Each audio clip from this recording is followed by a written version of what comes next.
नमस्कार, मी समीक्षा भेंडे. एडीएन बातमीपत्रात आपलं स्वागत. आजच्या दिवसभरात घडलेल्या घटनांचा आढावा आपण घेणारच आहोत. त्यापूर्वी एक नजर टाकूयात आजच्या ठळक घडामोडींवर. कल्पेश हत्या प्रकरणी मुख्य सूत्रधार भाजप नेत्यावर पोलीस कारवाई करण्यास घाबरत असल्याचा आरोप. पीडित कुटुंब पोलीस आयुक्तालयासमोर उपोषण करणार असल्याचा इशारा. फेरीवाल्यांच्या प्रश्नाला घेऊन प्रदेशाध्यक्ष इम्तियाज जलील यांच्या नेतृत्वात MIM पक्षाचा महानगरपालिकेवर मोर्चा. आता पाहूयात सविस्तर बातम्या. व्हिडिओमध्ये माझ्या मुलाला मारताना दिसतंय, माझा सहारा हिसकावून घेतलाय. व्हिडिओत दिसत असताना आरोपीवर कारवाई का केली जात नाही असा आरोप मयत कल्पेश रुपेकरच्या आईनं करत प्रश्न उपस्थित केलाय. तर कल्पेश रुपेकरच्या हत्येचा मुख्य सूत्रधार असलेल्या भाजप नेत्यावर पोलिसांनी कारवाई केली नाही तर उपोषण करणार असल्याचा इशारा रिपब्लिकन पार्टी महाराष्ट्राच्या वतीनं देण्यात आलाय. 2 फेब्रुवारी रोजी क्रांती चौक पोलीस ठाण्याच्या हाकेच्या अंतरावर कल्पेश विजय रुपेकर या तरुणाची काही जणांनी हत्या केली होती. या हत्येपूर्वी त्यांना पोलिसांनी समज देण्यासाठी क्रांती चौक पोलीस ठाण्यात नेलं असता एका भाजप नेत्याचा फोन आल्यानं त्या मुलांना सोडण्यात आलं. त्यानंतर त्याच क्रांती चौक पोलीस ठाण्याच्या हकेच्या अंतरावर विजय रुपेकर या तरुणाची हत्या करण्यात आली. सदर प्रकरणात एक भाजप युवा नेत्यानं वैभव मालोदे याच्या माध्यमानं कल्पेश रुपेकर याला पैशासाठी खून केल्याचा आरोप पत्रकार परिषदेत लावण्यात आलाय. तर त्या भाजप नेत्यावर गुन्हा नोंदवावा अशी मागणी मयत कल्पेशच्या आईनं आणि रिपब्लिकन पार्टी ऑफ महाराष्ट्र पक्षाच्या वतीनं पोलिसांकडे करण्यात आली आहे. CCTV व्हिडिओमध्ये माझ्या मुलाला मारताना दिसतंय, माझा सहारा हिसकावून घेतला. व्हिडिओत दिसत असताना आरोपींवर कारवाई का केली जात नाही असा प्रश्न मयत कल्पेश रुपेकरच्या आईनं पत्रकार परिषदेत करत पोलिसांच्या कारवाईवर प्रश्न उपस्थित केलाय. माझी काय मागणी नाही सर. माझ्या मुलाला मारलंय, कुणाल मराठ्यांनी पैशासाठी मारलंय, तर हे पैशाचं काय कारण होतं मला येऊन सांगायचं असतं. मी ते पैसे दिले असते. माझ्या मुलाला जीवाशी मारायचं काय गरज आहे? ते मारलं का नाही मारलं इतके हे लोक म्हणतात ते काय आहे काय नाही. हे व्हिडिओमध्ये अक्षरशः दिसतंय माझ्या मुलाला मारताना. किती जण मारतात आणि त्याच्यातले फक्त 4च जण धरलेत. ह्या कुणाल मराठ्याची गाडी नंतर येते कशी त्याला मारल्यावर?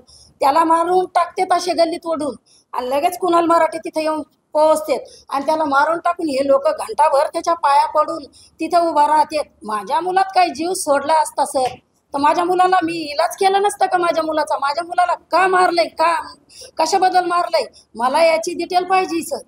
मला दुसरं काय नाही. माझ्या मुलांच्या शिवाय माझा संसारच कोणचा नव्हता. मला काय कमवायचंय सर?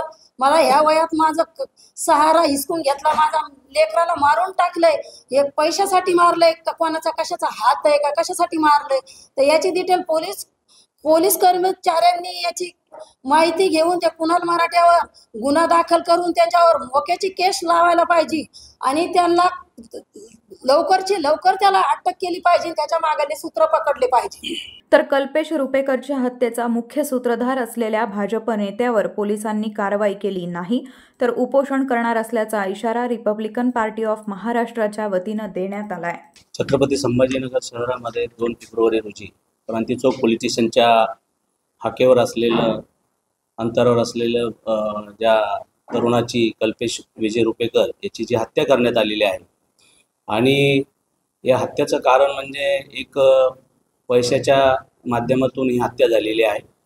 कारण की 2 तारखेची जी घटना आहे ही मध्यरात्री घडलेली घटना आहे आणि आजची जी पत्रकार परिषद जी आयोजित केलेली आहे या पत्रकार परिषदेमध्ये जे पीडित कुटुंब आणि रिपब्लिकन पार्टी ऑफ महाराष्ट्र पक्षाचे सर्व कार्यकर्ते, यामध्ये सामाजिक चळवळीतले राजूभाऊ आमराव आणि बाकीचे सर्व आपण पत्रकार बांधव, आजची जी पत्रकार परिषद बोलवण्यात आली होती या पत्रकार परिषदेमध्ये मागणी अशी आहे की ज्या कल्पेश रुपेकर याची जी हत्या झालेली याचा जो मुख्य सूत्रधार आहे कुणाल मराठे, जो देवेंद्रजी फडणवीस साहेब यांचा जो विश्वासू कार्यकर्ता आहे आणि कुणाल मराठे याच्या हातावर देवेंद्र फडणवीस साहेबांचा टॅटू सुद्धा आहे, यामुळे याच्यावर कारवाई करताना पोलीस सुद्धा घाबरत आहेत. पोलिसांना अद्यापही त्याच्यावर कुठलीही कारवाई केलेली नसून, कारण की ज्या दिवशी घटना घडली, ज्या दिवशी मुलाची हत्या झाली, त्या दिवशी कुणाल मराठे हा स्वतः तिथे उपस्थित होता आणि त्याचे जे मारेकरी वगैरे आहे ते मारेकरी कुणाल मराठे यांच्या पाया पडताना दिसत आहेत. दुसरा विषय की कुणाल मराठे आणि जो मारेकरी वैभव मालोदे आहे यांच्यातलं जे काही कॉल डिटेल्स आहेत ते किमान 20-22 कॉल डिटेल्स आहेत त्यांच्या त्या दिवशी घडलेले जे कॉल्स आलेले आहेत. आणि वैभव मालोदे हा इथे कुख्यात ऑलरेडी गुन्हेगारच आहे. त्याला मोकाकव लागला पाहिजे अशी पीडित कुटुंबाची मागणी आहे आणि पोलीस आयुक्त कार्यालयासमोर पीडित कुटुंब रिपब्लिकन पार्टी ऑफ महाराष्ट्र पक्षाच्या माध्यमातून येत्या 28 तारखेला उपोषणासाठी बसणार आहेत. जोपर्यंत कुणाल मराठे याला अटक होत नाही, गुन्हा दाखल होत नाही, तोपर्यंत पीडित कुटुंबाचं आमरण उपोषण त्या ठिकाणी चालू राहणार आहे.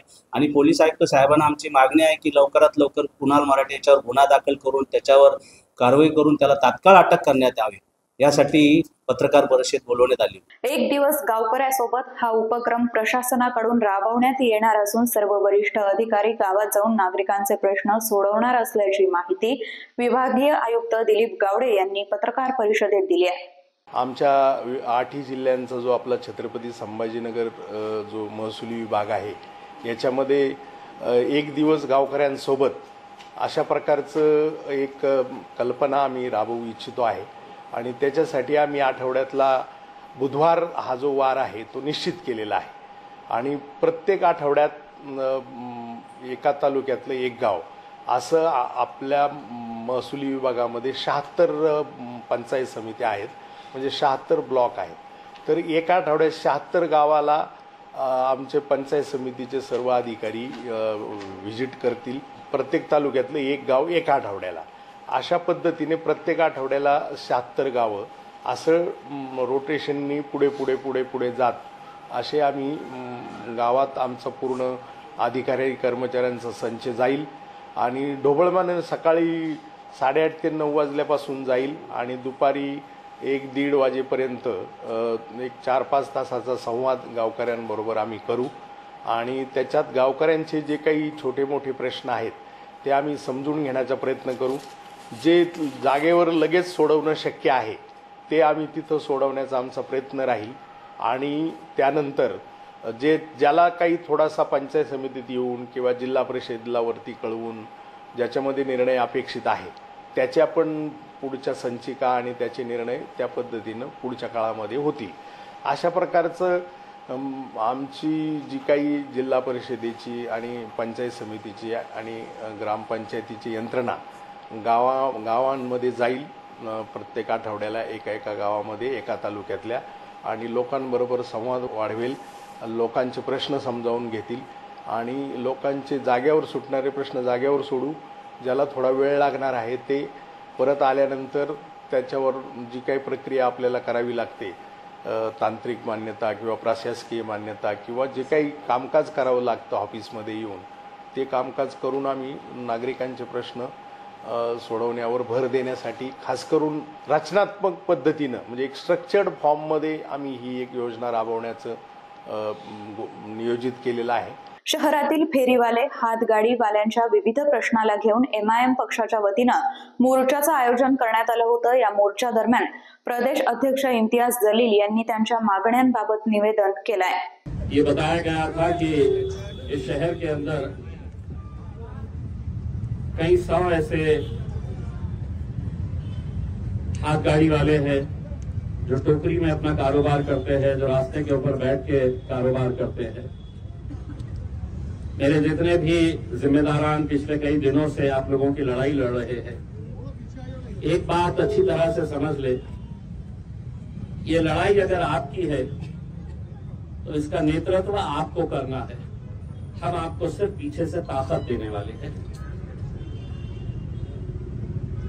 अगर आप तकलीफ में है और आप ये उम्मीद कर रहे हैं कि साहब हमारी लड़ाई जो है वो नासिर सिद्दीकी लड़ेगा और मैं धूप के वक्त में जाके आराम करूंगा, तो ऐसा मुमकिन नहीं हो सकता है. जब रास्ते के ऊपर उतरना है तो पूरी ताकत के साथ उतरना है. जब लड़ाई लड़ना है किसी एक मुद्दे के लिए तो पूरी ताकत के साथ लड़ना है. आज महानगर पालिका के सामने ये जो आंदोलन रखा गया है, ये 2 दिन पहले मुझे बताया गया था कि क्रांति चौक से हाथ गाड़ी का एक मोर्चा निकाला जाएगा और महानगर पालिका तक आएगा। लेकिन नासिर भाई ने मुझे बताया कि पुलिस ने परवानगी नहीं दी। परवानगी इसलिए नहीं दी कि देश के उपराष्ट्रपति धनखड़ साहब यहां पर आने वाले थे, मुख्यमंत्री साहब यहां पर आने वाले थे, इसीलिए आपको इजाजत नहीं मिली। मैं पुलिस डिपार्टमेंट से यह कहना चाहता हूं कि इस देश के अंदर जीने का अधिकार जितना धनखड़ साहब को है और देवेंद्र फडणवीस साहब को है, उतना ही अधिकार ये कामगारों को है, ये फल फूल बेचने वालों को। ये मरे चलेगा, ये लाठियां खाए चलेगा, लेकिन धनखड़ साहब आ रहे हैं तो हमने ये आंदोलन नहीं करना चाहिए। ये तो शुक्र है मैं मुंबई में था, वरना रैली क्रांति चौक से यहां नहीं आती, धनखड़ साहब को पकड़ने के लिए जाती, देवेंद्र फडणवीस साहब के पास जाती। क्योंकि ये लड़ाई जो है ये कानून और गैर कानून की लड़ाई है। हमें यहां पर बैठने की जरूरत ही नहीं है अगर महानगर पालिका पूरी ईमानदारी के साथ कायदे की चौकट में रहकर काम करे। एका दिवसात 35 पेक्षा अधिक गुडघे प्रत्यारोपण करून कमलनयन बजाज हॉस्पिटलच्या वतीनं जागतिक विक्रम करण्यात आल्याचा दावा अस्थिरोग शल्य चिकित्सक डॉक्टर शिवकुमार संतापुरे यांनी पत्रकार परिषदेत केलाय। कल 23 फरवरी को कमलनयन बजाज हॉस्पिटल में मैं डॉक्टर संतापुरे और हमारी टीम ने 42 टोटल नी रिप्लेसमेंट सर्जरीज हमने एक दिन में किए। एक दिन में मतलब 13 घंटे, 13.5 घंटे में सुबह 7 बजे चालू किए और शाम में 9 बजे तक हमने 42 टोटल नी रिप्लेसमेंट के काफ़ी मेजर सर्जरीज किए सक्सेसफुली। तो ये इसके पहले का रिकॉर्ड तो 33 ऑपरेशंस का था, हमने 42 ऑपरेशंस किए और जो कि एक विश्व रिकॉर्ड है। और इस रिकॉर्ड करने के लिए एशिया बुक ऑफ रिकॉर्ड से जो मैडम आए हैं, उनका नाम रेखा सिंह मैडम है, उन्होंने हमको इंस्टेंट उसका सर्टिफिकेट और मेडल दिया है। इसमें हमने कोई भी पेशेंट के क्वालिटी पे कॉम्प्रोमाइज़ नहीं किया है।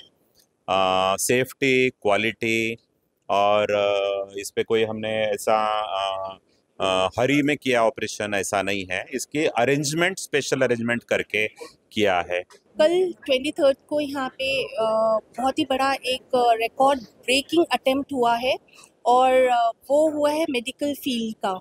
और जो रिकॉर्ड है उसका टाइटल है maximum knee joint replacement surgeries in a day by a single surgeon. मेरे लिए बहुत अच्छी बात थी कि मैं यहाँ विटनेस करने पहुँच पाई और सुबह 5:30 बजे से मैंने देखा कि टीम पूरी रेडी थी, सारी चीज़ें एकदम रेडी थी। तो डॉक्टर संतपुरे ने under the guidance of doctor George Fernandes, उन्होंने एक रिकॉर्ड ब्रेक किया है। जो पहला रिकॉर्ड था 33 सर्जरीज इन अ डे, तो अब उस रिकॉर्ड को ब्रेक करके वो 42 सर्जरीज इन अ डे हो गया है। And this is done by doctor Santpure and Kamalnayan Bajaj hospital enters into Asia book of records. So hearty congratulations to Kamalnayan Bajaj hospital. अजूनही काही बातम्यांचा आढावा आपल्याला घ्यायचा आहे, मात्र वेळ झाली आहे छोट्याशा ब्रेकची। कुठेही जाऊ नका, पाहत रहा एडीएन।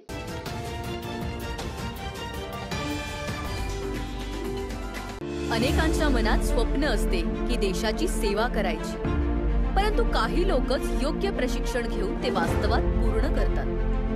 वास्तविक सैनिक बनणे सोपं काम नाही, कारण प्रशिक्षणाच्या मैदानापासून ते युद्धाच्या रणांगणापर्यंत प्रत्येक क्षण संघर्षमय असतो। फक्त जो इमानदार, समजूतदार असेल आणि ज्याची इच्छाशक्ती प्रबळ असेल असाच व्यक्ती या क्षेत्रात टिकू शकतो। प्रत्येक वर्षी अनेक परीक्षार्थ्यांना यश प्राप्त होते, ते फक्त आणि फक्त गरुडचे अकॅडमी। पंख आम्ही देतो, उंच भरारी तुम्ही घ्या।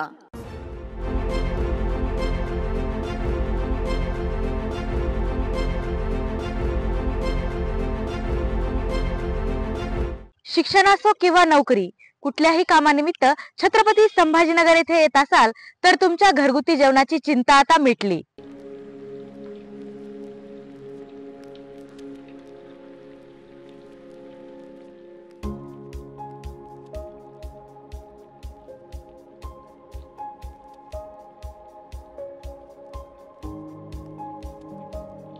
नमस्कार, मी पूजा दातार।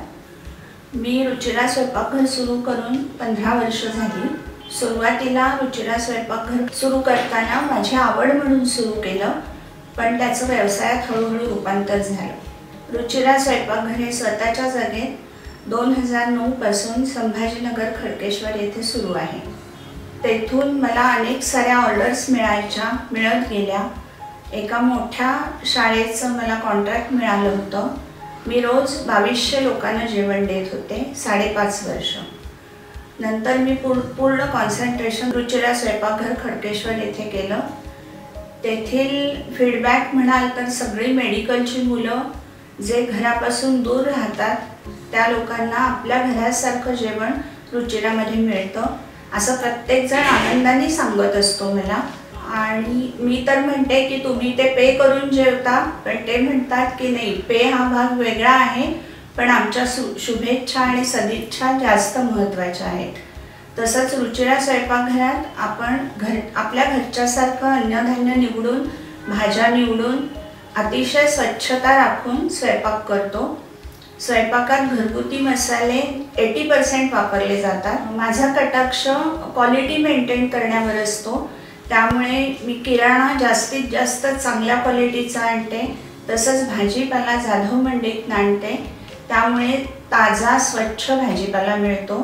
त्यामुळे आपल्या स्वयंपाकाची चवही उत्तम राखता येते आणि आरोग्यपूर्ण स्वयंपाक होतो। घरगुती जेवणाच्या चवीसाठी एकदा अवश्य भेट द्या रुचिरा स्वयंपाकघर येथे। मस्त मास्क पहना रे तूने। Thank you sir. वो जान बचाने के लिए पहनना पड़ता है ना सर। रेडीमेड है या टेलर मेड है? ऑनलाइन ऑर्डर किया है सर। एक और है ना सर? देना। बहुत मस्त लगी आपको। ये ना सर। सर ना भाई, जान बचाने के लिए बाइक चलाते वक्त सिर्फ खोपड़े पे मास्क पहनेगा तो खोपड़े को कौन बचाएगा? समझ गया सर। हेलमेट ऑनलाइन ऑर्डर कर, वरना हमेशा के लिए ऑफलाइन हो सकता है। Okay sir. ये ले। चल हम ये भी ऑनलाइन भर दे। हेलमेट पहने, ट्रैफिक नियमों का पालन करे, जिंदगी के सफर को सुरक्षित रखे।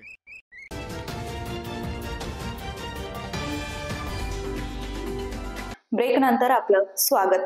खुलताबाद तालुक्यातील धामणगाव घोडेगाव येथील शेतकऱ्यांच्या गायरान जमिनीचा प्रश्न सोडवावा, अन्यथा बेमुदत उपोषण करणार असल्याचा इशारा पॅन्थर्स रिपब्लिकन पार्टीचे तालुका अध्यक्ष राज अनंत सुरतकर यांनी एडीएन सोबत बोलताना दिलाय। निवेदनाचा विषय असा आहे, मी पॅन्थर्स रिपब्लिकन पार्टी तालुका अध्यक्ष राजानंत सुरतकर गेल्या 3 ते 4 वर्षापासून मौजे, घोडेगाव आणि धामणगाव या प्रकरणासाठी निवेदनं देत आहे आणि निवेदनामध्ये मागणी केलेली आहे की ज्या गायरानधारकाला 1961 पासून भारतीय जमीन धारणा कलमच्यानुसार जमीन ही गायरानधारकाच्या ताब्यामध्ये आहे, त्या जमिनीचा सातबारा तयार झालेला आहे। त्या जमिनीमध्ये विविध प्रकारची ऊस, कापूस अशा प्रकारची पिकं घेतल्या जातात, परंतु त्या सातबाऱ्यावर तलाठी आणि मंडळाधिकारी यांना निवेदन देऊनही पोट खराब क्षेत्र दाखवलेलं आहे आणि ते पोट खराब क्षेत्र दुरुस्त करण्यात यावं, कारण पोट खराब क्षेत्र दाखवल्यामुळं त्यावर कुठल्याही प्रकारचं शासनाचा जो काही कर्ज प्रकरण असेल, बँकेकडून कर्ज मिळत असेल ते मिळत नाही आणि ते पोट खराब क्षेत्र नादुरुस्त असल्यामुळं तलाठी मंडळाधिकारी त्यामध्ये दुरुस्त करत नाही। त्या संदर्भात मागील वर्षी आम्ही निवेदन दिलं, त्याचाही कुठल्याही प्रकारचा या ठिकाणी शासनानं आदेश काढलेला नाही किंवा कारवाई केलेली नाही, म्हणून त्याच्या विरोधामध्ये 3 मार्च 2025ला आम्ही सर्व कार्यकर्ते, शेतकरी आणि धामणगाव या ठिकाणी शेतजमीन वाटप झालेली आहे 1971-72ला। तर त्या जमिनीमध्ये 10 ते 12 लोकांना जमीन वाटप झाली, त्यातील एक माणूस मयत झाल्यामुळे त्यांचे जे वारसदार आहे लक्ष्मण आव्हाड या ठिकाणी आमच्यासोबत आहे, त्यांना ती जमीन शासनाने ताब्यात न देता वन विभागाच्या ताब्यात दिलेली आहे। ती जमीन लक्ष्मण आव्हाड यांना मिळाली पाहिजे अशी आमची मागणी आहे निवेदनातून. बरं, आता तुम्ही तहसीलदार साहेबाला भेटले, काय आश्वासन भेटलं तुम्हाला? साहेब म्हणतात आम्ही एसडीएम ऑफिसला मागणी केलेली आहे, प्रस्ताव पाठवलेला आहे, तर तो एसडीएम ऑफिसनं कुठल्याही प्रकारची कारवाई न केल्यामुळे हे प्रकरण दाबलेलं आहे. त्या प्रकरणावर कुठल्याही प्रकारची वाचा फुटलेली नाही.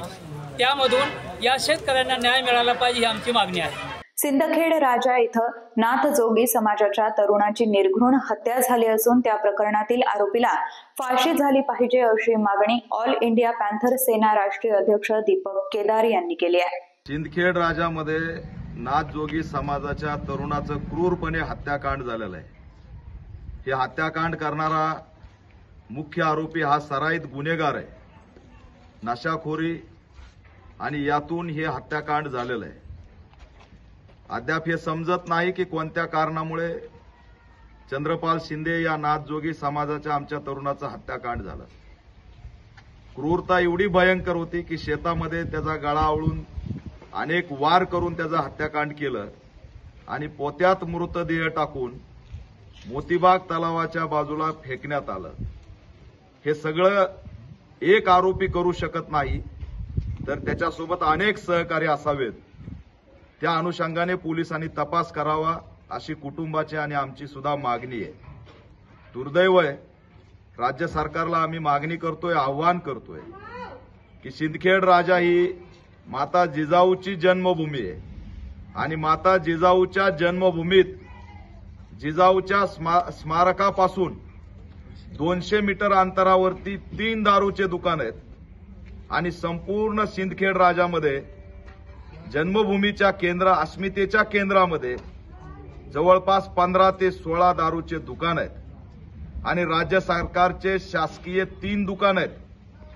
मी राज्य सरकार गृहमंत्र्याला आव्हान करतो की जिजामाताच्या जन्मभूमीत त्या अस्मितेच्या केंद्रात अशा पद्धतीने दारू असेल, मटका असेल, जुगार असेल, गांजा असेल, या सगळ्या अवैध धंद्यावरती बंदी घातली पाहिजे आणि तरच असणारं ही भूमी एक पावन भूमी आहे आणि तिची गरिमा आणि अस्मिता सरकारने राखली पाहिजे अशी सुद्धा मागणी करतो.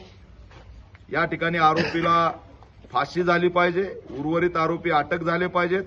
कुटुंबाला शासकीय आर्थिक 25 लाखाची मदत मिळाली पाहिजे, शासकीय नोकरी मिळाली पाहिजे. हा समाज भिक्षा मागून जगणारा समाज आहे आणि या समाजाच्या एका तरुणाचं मोठ्या प्रमाणात हत्याकांड झालेलं आहे. याचा सुद्धा एक सखोल चौकशी करून या भागातील गुन्हेगारावरती मोका अंतर्गत कारवाई करण्याची सुद्धा मागणी करतो आणि आरोपीला फाशी झाली पाहिजे अशी सुद्धा या ठिकाणी मागणी करून हा लढा राज्यव्यापी करून नाथजोगी समाजाला सुरक्षित करण्यासाठी लढत राहणार असं आश्वासन सुद्धा या माध्यमातून देतो. राष्ट्रसंत शिवलिंग शिवाचार्य यांच्या जन्मोत्सवानिमित्त कर्णेश्वर महिला भजनी मंडळ आविष्कार कॉलनी N5 यांच्या वतीनं शिवलीला अमृत ग्रंथ पारायण, सामूहिक रुद्रपूजा, महाप्रसाद आदी धार्मिक कार्यक्रम मोठ्या उत्साहात पार पडलेत. कर्णेश्वर महिला भजनी मंडळ आविष्कार कॉलनी N5 यांच्या वतीनं नुकताच अखंड शिवनाम सप्ताह, शिवकथा, ज्ञानयज्ञ कथा सोहळा आणि ग्रंथराज परमस्य पारायण व कीर्तन सोहळ्याचं आयोजन करण्यात आलं होतं. यावेळी विविध आध्यात्मिक धार्मिक कार्यक्रमाचं आयोजन सप्ताहात करण्यात आलं. सप्ताहामध्ये शिवपाठ, शिवसहस्त्रनाम, शिवरुद्राभिषेक, ग्रंथराज परमहस्य पारायण, शिवाचार्यांचे आशीर्वचन, शिवमहापुराण कथा, भजन आदी धार्मिक कार्यक्रमांचं आयोजन मोठ्या उत्साहात करण्यात आलं होतं.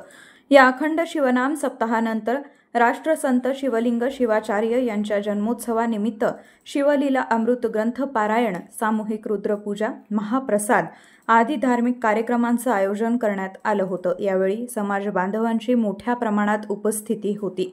तर या सोहळ्याचं आयोजन जयश्री लुंगारे, चंपाबाई झुंजारकर, अरुणाताई बागले, सुनंदा कुरंदीकर, संगीता देवणे, अर्चना कस्तुरे, सुंदरताई सुपारे, शोभा गंदगे, संध्या मजगे, सावित्री मुरगे यांच्यासह कर्णेश्वर महिला भजनी मंडळ आविष्कार कॉलनी N5 तर्फे करण्यात आलं असून त्यांच्यासह राजेंद्र बिडवे, दीपक मोरतुले, गजानन बिडवे, मापारी गुरुजी, शिवकुमार देशमुख, दीपक उरगुंडे यांच्यासह महिला मंडळ समाज बांधव परिश्रम घेत आहेत.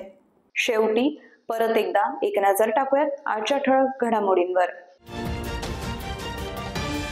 कल्पेश हत्या प्रकरणी मुख्य सूत्रधार भाजप नेत्यावर पोलीस कारवाई करण्यास घाबरत असल्याचा आरोप. पीडित कुटुंब पोलीस आयुक्तालयासमोर उपोषण करणार असल्याचा इशारा. फेरीवाल्यांच्या प्रश्नाला घेऊन प्रदेशाध्यक्ष इम्तियाज जलील यांच्या नेतृत्वात MIM पक्षाचा महानगरपालिकेवर मोर्चा. याचबरोबर हे बातमीपत्र इथेच संपलं. पुन्हा भेटूयात पुढील बातमीपत्रात. तोपर्यंत पाहत रहा आपल्या हक्काचं बातमीपत्र ADN.